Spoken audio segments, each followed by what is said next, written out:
This is Critical Nonsense, our high-lowbrow show about culture, science, and tech. This week, special guest Amanda Medina asks us about the lengths we go for our pets. Woo! I was going to sing something from Jimmy's Chicken Shack, but I thought better of it. This is what a Joey sounds like. And this is what an executive producer and linguist, Jess Vander, sounds like. Hi, this is Jess. And this is what a special guest and Prime Minister of Fitness for the state of New Jersey, Amanda Medina, sounds like. Hello there. We have a special guest this week, and we're going to get into her topic. But we do have, in what has been maybe the messiest topic that we've ever covered, a little bit of housekeeping around, True. You guessed it, chicken tenders. It's tendies again, folks. The debate and feedback that we continue to get around the chicken tenders episode is seemingly limitless. We have a couple angles. There are actually articles written over multiple spans of time that a restaurant in my hometown of Manchester, New Hampshire claims the invention of the chicken tender, and it's in like USA Today articles and things. So maybe I come from the capital of chicken tenders after all. One. Jess, would you like to discuss some of the debates that you've been having around chicken tenders? Yes, I'll have you all know that in the last 24 hours, there has been much ado about what the tender is, in the way that we had discussed. You know, a boneless wing is not a wing.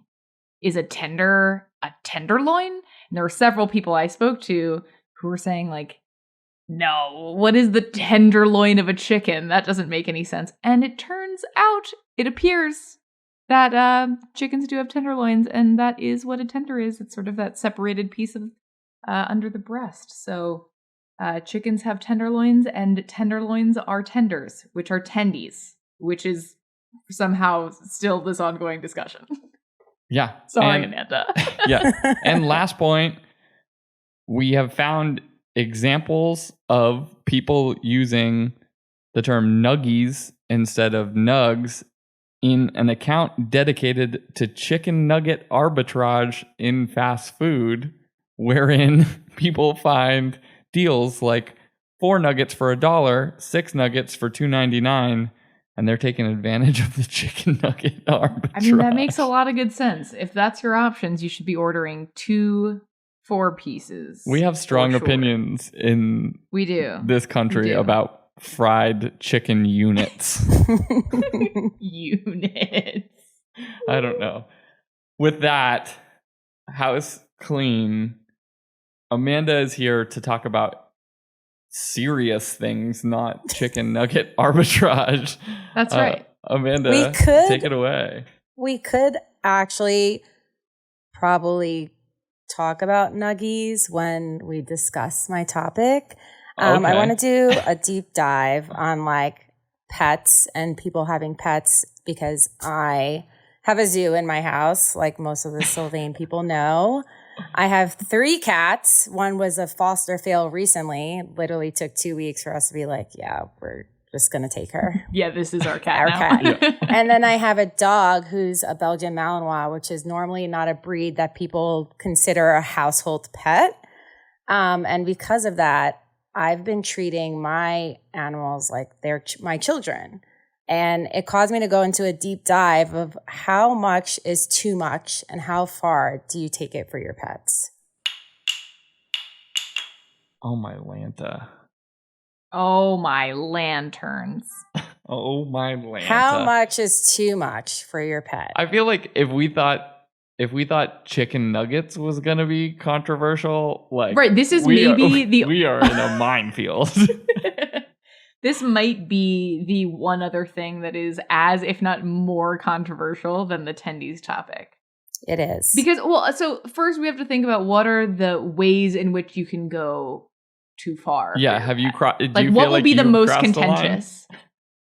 No. So no offense to anyone listening that actually does this for their pets, but like, I was in a nail salon the other day and there was a woman that had something that looked like a baby carriage. And I was like, that's so like sweet. Like she's a mother and she's like making time for herself and pampering. And all of a sudden I hear like whimpering, and it's not like a human child whimpering. It's like a little puppy whimpering. And I'm like, I can see her physically like taking the car and being like, shh, it's okay. Like shushing the baby. And I'm like, oh boy. Okay. So I had to get up and wash my hands, and I like take a little peek, and it's like 2 dogs in a baby carriage. No. And I was just like I understand that carriage for like dogs that have like issues with their like legs and they can't walk far and you want them to be outside. But like if your dog is perfectly healthy and you're putting it in this baby carriage looking thing, I think that's gone too far. I've also seen people, and this was in Paris, this guy had a baby Bjorn, and there was a Yorkie. A Yorkie and a baby Bjorn? Oh, like Yes. in the pouch like on shopping. the front of the chest. Like he and his wife were shopping, and the dog is just like dangling from the baby carrier, and they're just like facing out or in? Facing out. Yeah, it just looks like additional chest appendages. I've actually seen that a few people in New York when I'm riding my bike that have like a dog just strapped to their chest, and like, yeah, you know, you tend to be like more prone over your bike, like hang, so the dog's legs are just like dangling down, mostly vertical and like looking forward, which I find entertaining. I don't know that I have a strong opinion, but the thing that I'm coming back to in this, as you brought up those 2 examples, is who is this for? I think that might be like an interesting question as it relates to like how far is too far, how much is too much. Are you doing these things for you, or are you doing these things for the animal? Right. And is there such a thing as like too much for you? Like arguably, if your dog is willing to tolerate a costume that could provide outsized joy to you, and maybe that's enough. But what's interesting is that middle ground of insisting that something is for the creature when maybe that is misguided. Is that what's underneath this? Yeah. I don't know. Like I will have to say that I am guilty of putting like a bow tie on my dog or like a cute little handkerchief. Accessories.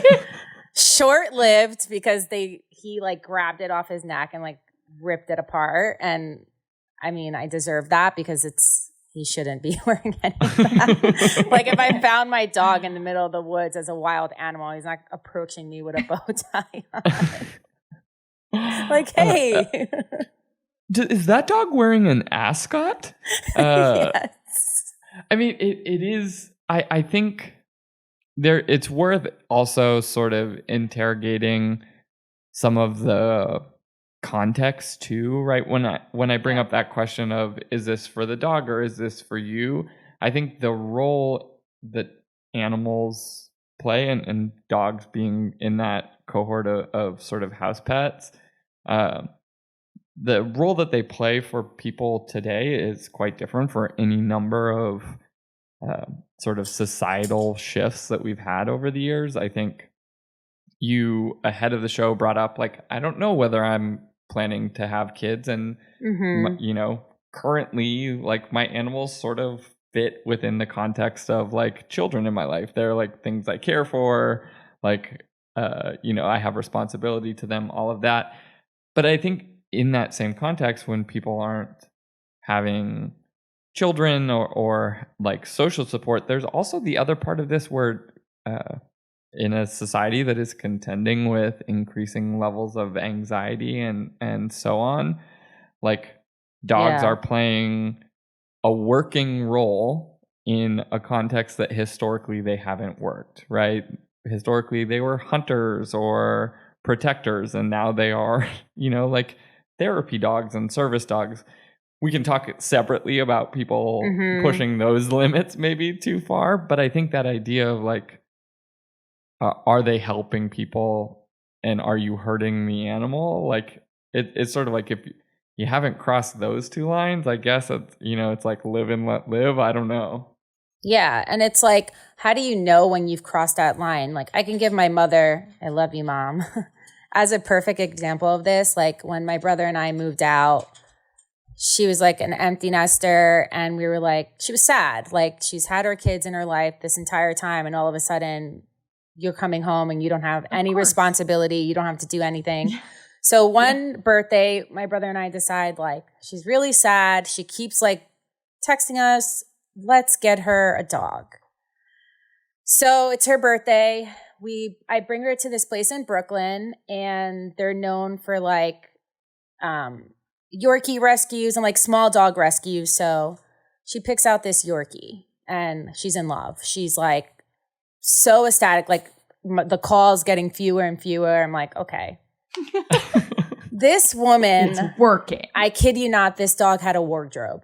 Like, he had hoodies and he had chains and he had different harnesses for like different seasons. And no, I'm not even kidding. It was just getting so crazy. Like, he had a section in her closet. Like, he had more clothes than anyone that I know. Like, even myself put together, and I love clothes. So I was just like,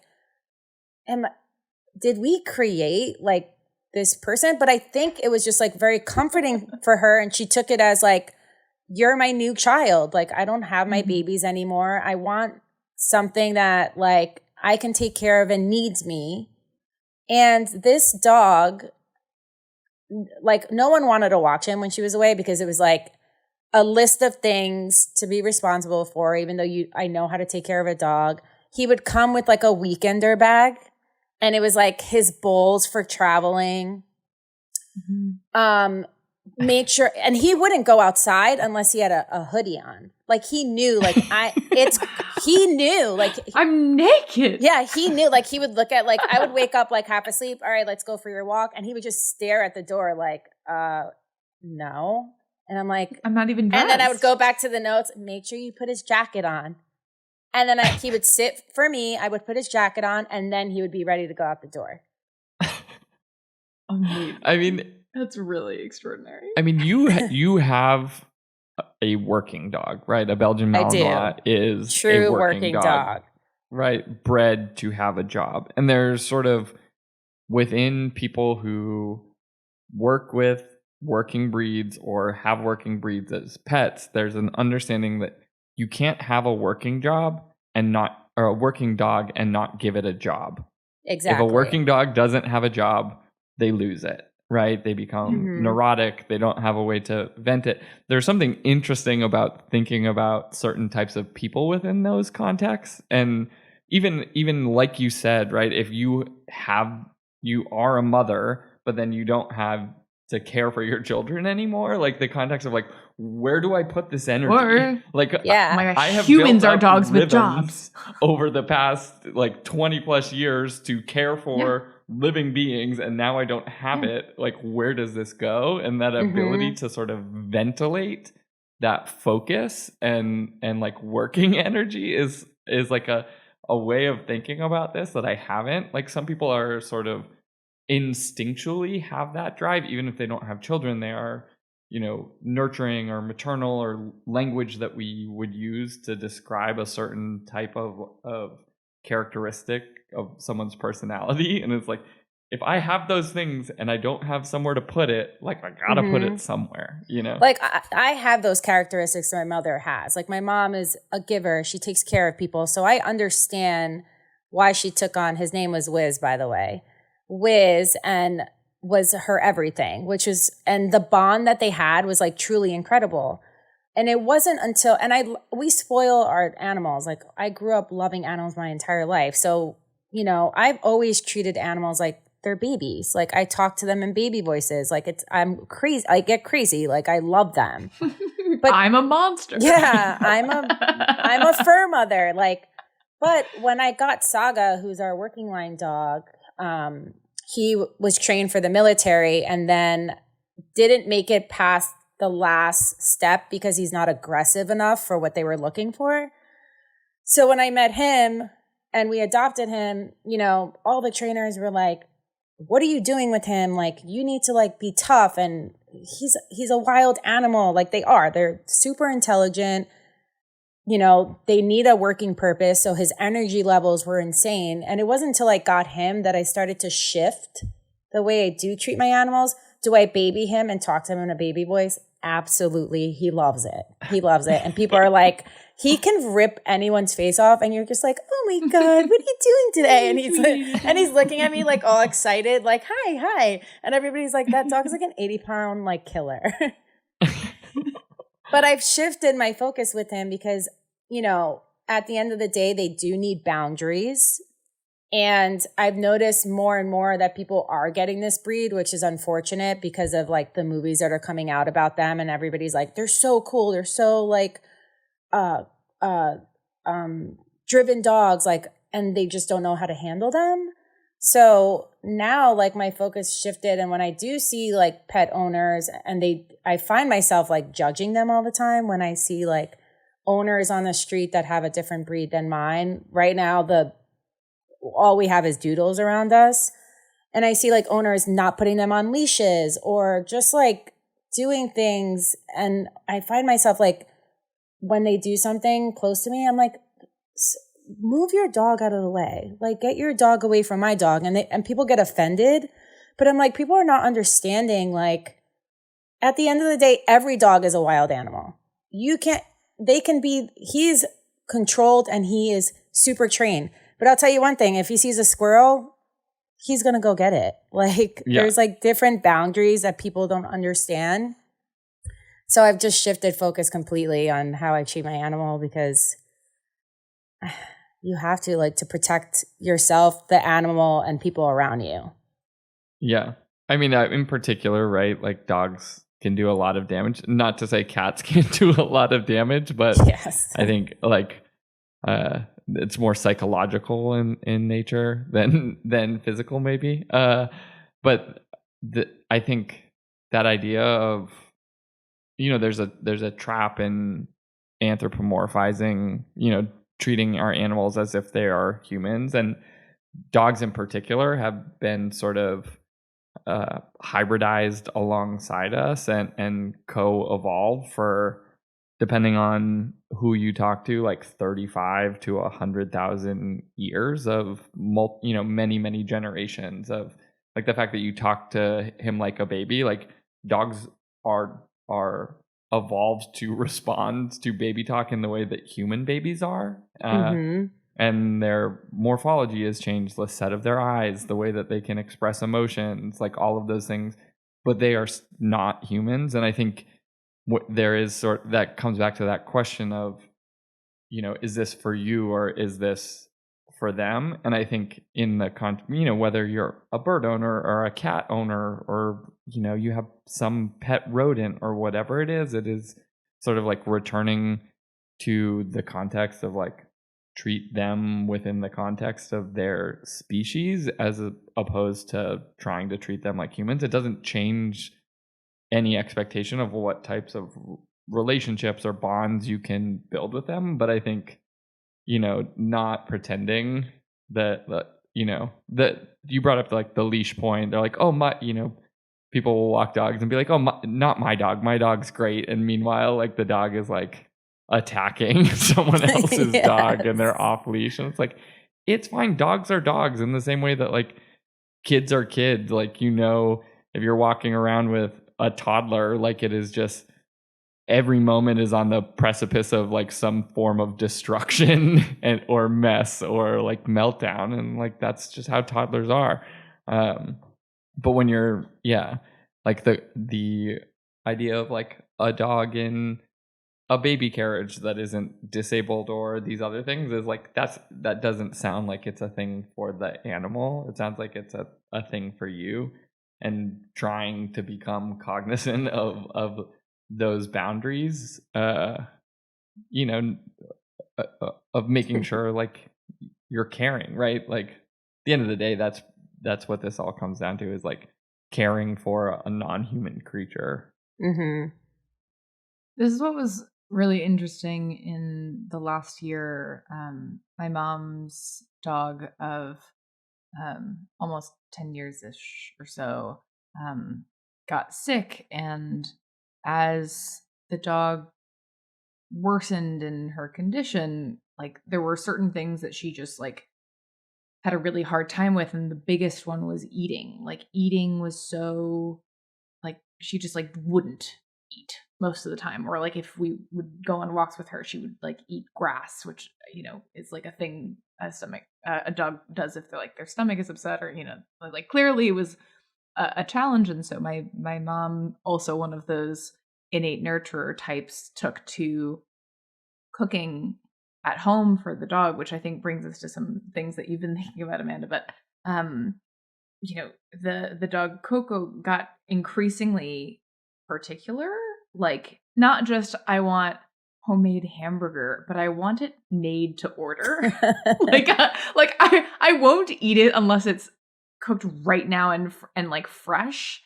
And I also want it to be hand fed to me, so it's less intimidating. Like I grappled with this, to be honest, because part of me was like, this is a sick dog and you want the dog to eat, and you want to take care of the dog. And another part of me was like, is this what us humans have done to dogs to like get it to the point where this is what we do? And my mom is a saint and took care of this dog for a year before she passed, but it was like, I was like, this is so much, and it's working, but like, my goodness, is this something that we have created in some way, or in others?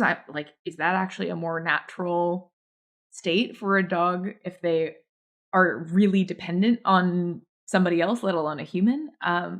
It just like that really got me thinking.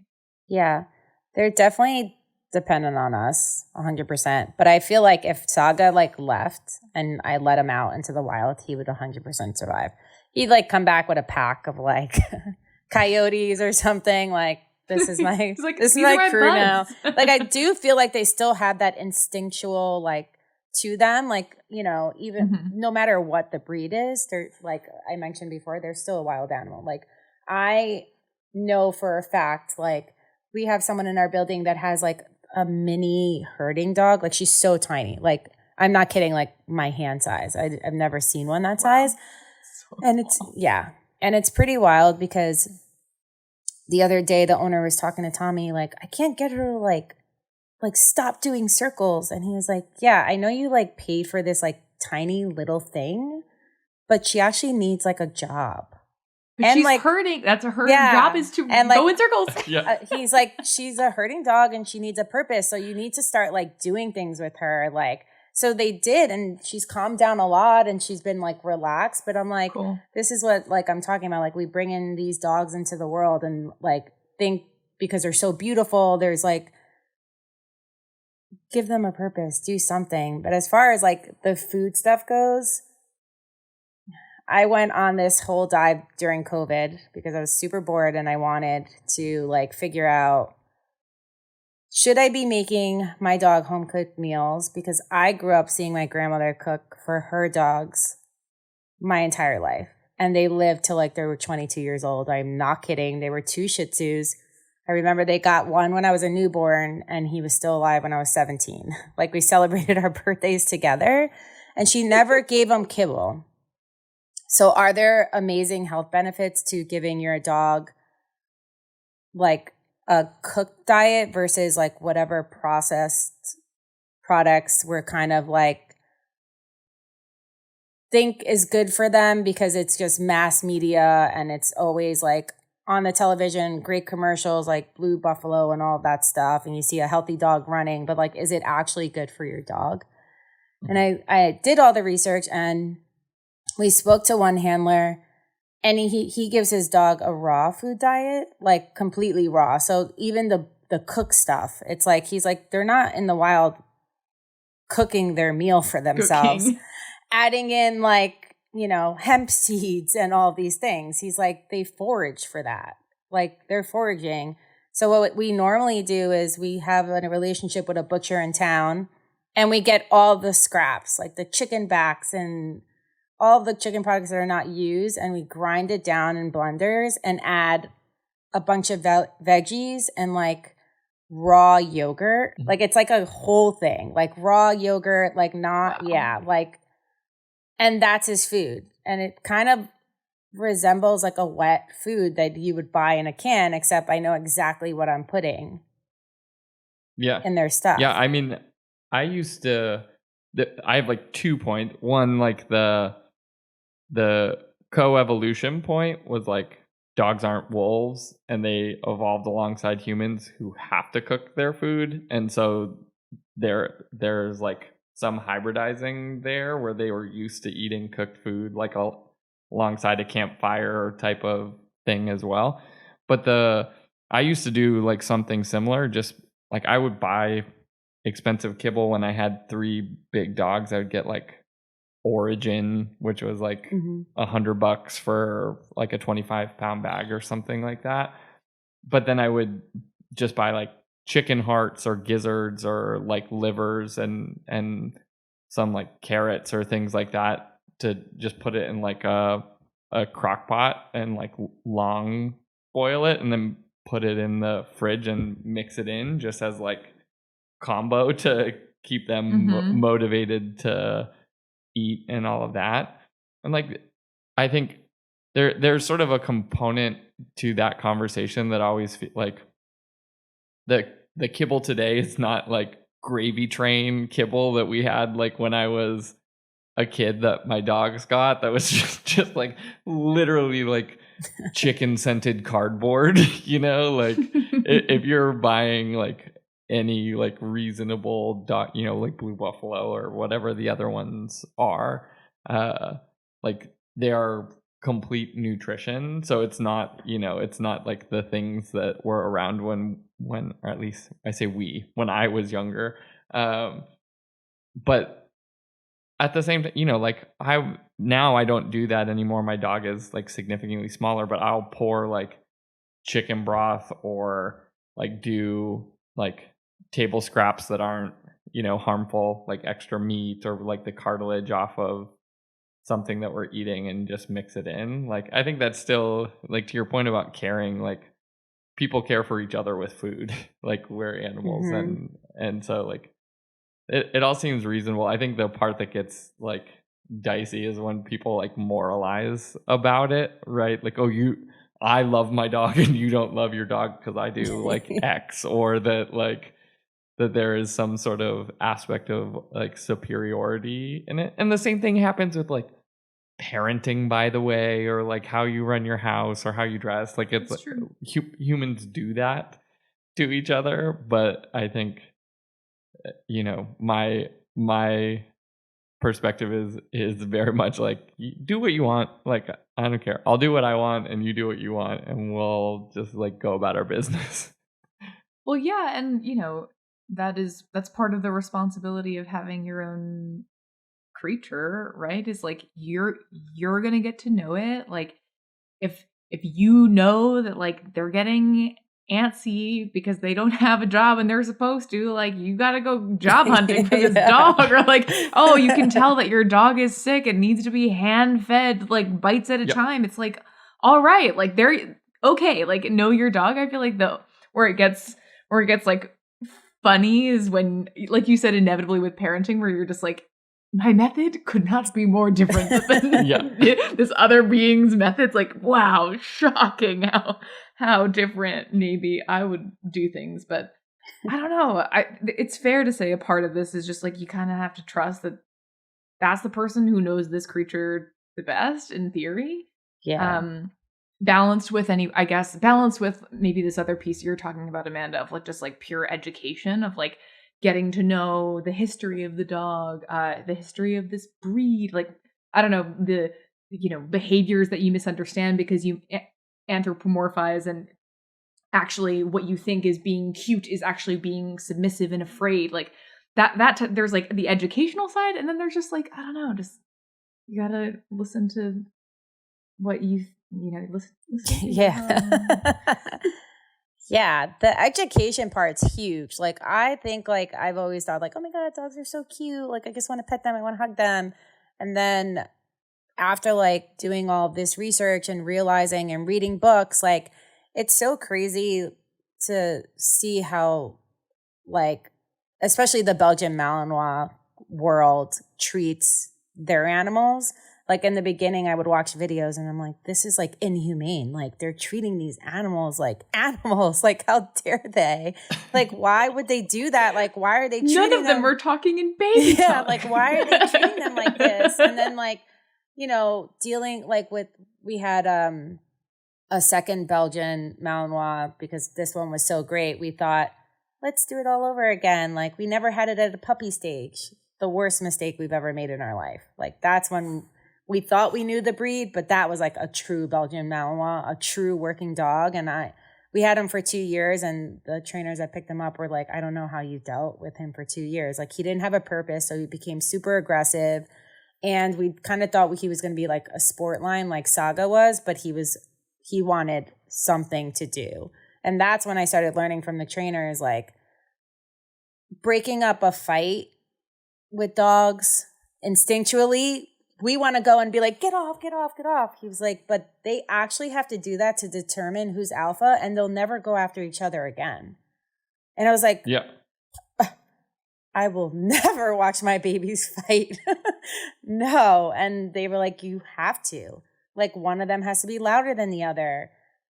Wow. Like, they're not going to take it far like people think, because their bark is like louder and their bite is not there. They're like, they know how to handle it. One of them has to submit at one point.